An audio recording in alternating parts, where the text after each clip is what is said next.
بسم اللہ الرحمن الرحیم۔ شروع اللہ کے نام سے جو بڑا مہربان نہایت رحم والا ہے۔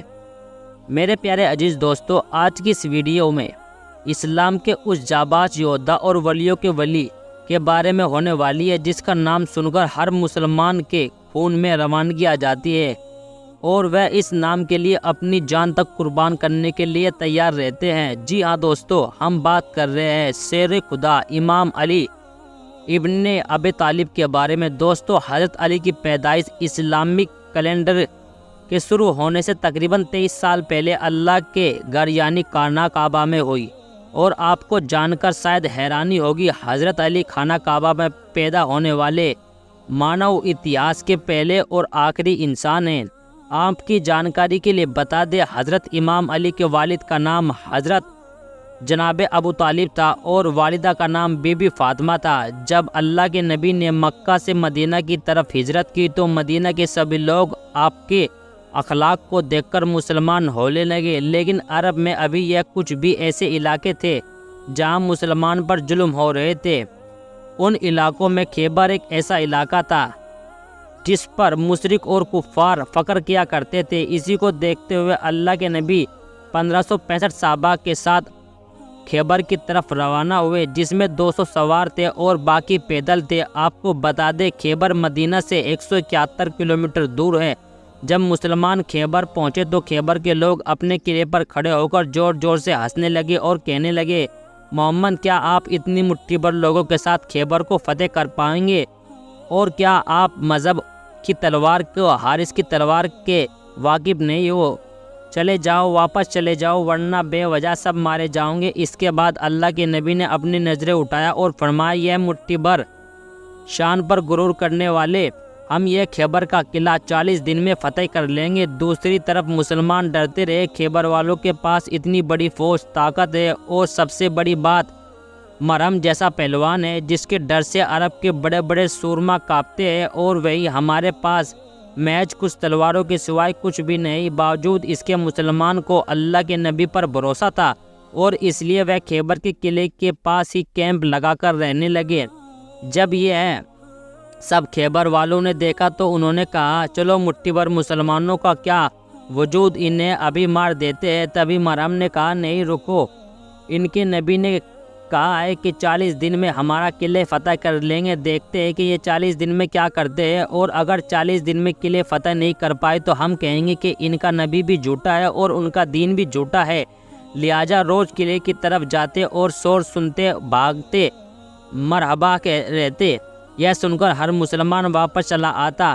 یہ سب دیکھ کر مشرک اپنے قلعے پر چڑھ کر زور زور سے ہنستے رہے، یہاں تک کہ 39 دن بیت گئے اور مسلمانوں کے پاس سارا کھانا پینا کا سامان ختم ہو گیا۔ مسلمان بھوک سے تڑپ رہے تھے اور بار بار نبی کریم صلی اللہ علیہ وسلم سے کہتے، اللہ کے رسول، اس خیبر کو فتح کرنا ناممکن ہے، ان کے پاس ایک ایسا پہلوان ہے جس سے کوئی بھی جیت نہیں سکتا۔ یہ سب دیکھنے کے لیے اللہ کے نبی صلی اللہ علیہ وسلم نے فرمایا، کل 40واں دن ہے اور کل میں آپ کو دکھا دوں گا۔ میرے پیارے عزیز دوستو، اگر ویڈیو پسند آئے تو ایک پیارا سا لائک ضرور کریں۔ جو مقرر ہوگا، وہ قرار ہوگا، وہی اس قلعے کو فتح کرے گا اور پہلوان کو 2 ٹکڑوں میں تقسیم کرے گا۔ اگلے دن اللہ کے نبی نماز فجر کے بعد صحابہ سے پوچھتے ہیں، علی کہاں ہے؟ صحابہ نے کہا، علی کی آنکھوں میں درد ہے اور وہ اس وقت مدینہ میں ہے۔ نبی کریم صلی اللہ علیہ وسلم نے فرمایا کہ اللہ کی طرف سے خبر ملی ہے، علی ان قریب ہی ہمارے ساتھ ہوگا، اور اللہ کا حکم ہے کہ خیبر کو علی فتح کرے گا۔ بس پھر کیا تھا، علی کا نام سنتے ہی مسلمانوں کے مرجھائے ہوئے چہروں پر پھر سے کھلنے لگے۔ اتنے میں ہی علی شیر خدا اللہ کے نبی صلی اللہ علیہ وسلم کی خدمت میں پیش ہوئے اور فرمایا کہ رسول خدا کا حکم ہے۔ غلام کے لیے اللہ کے نبی صلی اللہ علیہ وسلم نے حضرت علی کی طرف مسکرا کر دیکھا۔ حضرت علی کی آنکھیں بے انتہا درد میں تھی۔ اس کے بعد اللہ کے نبی نے اپنے آویدن حضرت علی کی آنکھوں میں ڈالا۔ اس لباس دہن کے برکت سے حضرت علی کی آنکھوں کو شفا مل گئی۔ اس کے بعد اللہ کے نبی صلی اللہ علیہ وسلم نے حضرت علی سے فرمایا، اے علی، اس خیبر کے قلعے کو فتح کر کے آؤ۔ بس پھر کیا تھا، یہ سنتے ہی حضرت علی خیبر کے قلعے کی طرف روانہ ہوئے۔ حضرت علی کو قلعے کی جانب آتا دیکھ کر خیبر کے قلعے پر چڑھ کر مشرک یہ کہنے لگے، نوجوان کیوں اپنی جان کو بلاتا ہے؟ چلا جا ورنہ تم قتل کر دیے جاؤں گے۔ اتنے میں ہی حارث نے کہا کہ رکو، اس کو تو میں ہی ختم کر دوں گا، اور حارث اپنی تلوار لے کر باہر آیا اور کہا اگر بھاگنا چاہتے ہو تو بھاگ جاؤ۔ تبھی حضرت علی نے فرمایا کہ نہ میں بھاگنے آیا ہوں اور نہ ہی کسی کو قتل کرنے آیا ہوں۔ میرے پیارے عزیز دوستو، بہت ہی پیارا واقعہ ہے، ایک پیارا سا لائک ضرور کرے۔ ہم تو بس اتنا چاہتے ہیں کہ تم لوگ بے وجہ مسلمانوں پر ظلم کرنا بند کرو اور اللہ کے دین کی طرف آ جاؤ، تاکہ تم دنیا اور آخرت دونوں جہاں کامیاب ہو جاؤں گے۔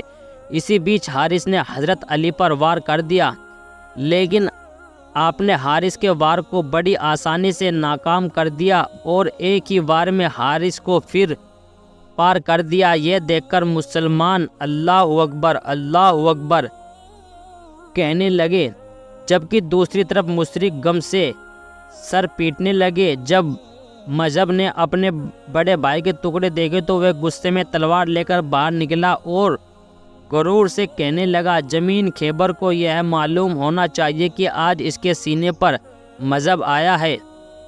میری ماں نے میرا نام مذہب رکھا ہے، جس سے موت بھی ڈرتی ہے۔ تو سبھی دوسری طرف حضرت علی رضی اللہ تعالیٰ عنہ فرماتے ہیں، زمین خیبر کو یہ معلوم ہونا چاہیے آج اس کے اوپر کون کھڑا ہے، کہ مشرکوں نے شور مچانا شروع کر دیا کہ مذہب اسے قتل کرو دو، اسے مار دو۔ کہتے ہیں جب مذہب نے اپنی تلوار سے حضرت علی پر پہلا وار کیا تو اس کے اس وار کو حضرت علی نے ٹال دیا، نہ کہ بلکہ ہاتھ سے ہی ناکام کر دیا۔ اس کے بعد اس نے دوسرا وار کیا، اسے بھی حضرت علی رضی اللہ تعالیٰ عنہ نے پھر سے ناکام کر دیا۔ تاریخ میں ملتا ہے جب مذہب پہلوان نے لگاتار ایک کے بعد ایک کل 3 وار حملے حضرت علی پر کیے تو انہوں نے ان کے تینوں حملوں کو بڑی آسانی سے ناکام کر دیا۔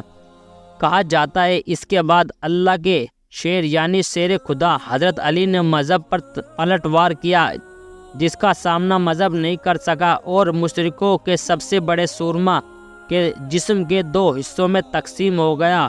بس پھر کیا تھا، مذہب کا مرنا دیکھ چاروں طرف اللہ اکبر کی آواز بلند ہونے لگی۔ حضرت علی کو قلعے کی جانب بڑھتا دیکھ مشرک خیبر کے قلعے کے دروازوں کو بند کرنے لگے۔ کہا جاتا ہے خیبر کے قلعے کا یہ دروازہ اتنا وسال تھا کہ جسے 40 ہاتھی اور 40 اونٹ مل کر بند کیا کرتے تھے۔ لیکن میرے پیارے عزیز دوستو، حضرت علی رضی اللہ تعالیٰ عنہ نے خیبر کے اس دروازے کو اپنے ہاتھ کی 2 انگلیوں سے ہی اکھاڑ کر 40 قدموں کی دوری تک پھینک دیا اور آخرکار اس طرح خیبر کی یہ ناممکن سی دکھنے والی جنگ فتح بھی مسلمانوں کی جھولی میں آ گری۔ کہتے ہیں مذہب کو پچھاڑنا اور در خیبر کو اپنی 2 انگلیوں سے اکھاڑنا یہ حضرت علی کی طاقت اور بہادری کا ایک چھوٹا سا نمونہ ہے۔ اس کے علاوہ اور بھی درجنوں ایسے موقع آئے جس میں حضرت علی نے ہاری ہوئی جنگوں کو جیت میں تبدیل کر دیا۔ میرے پیارے عزیز دوستو، اگر آپ ایسے ہی واقعات سننا چاہتے ہو تو ہمارے چینل کو سبسکرائب کریں اور چینل کو سبسکرائب کرنے کے ساتھ ساتھ بیل آئیکن کو بھی دبائیں تاکہ جب بھی ہم کوئی اس طرح کی ویڈیو اپلوڈ کریں سب سے پہلے آپ کے پاس اس کی نوٹیفیکیشن پہنچ جائے۔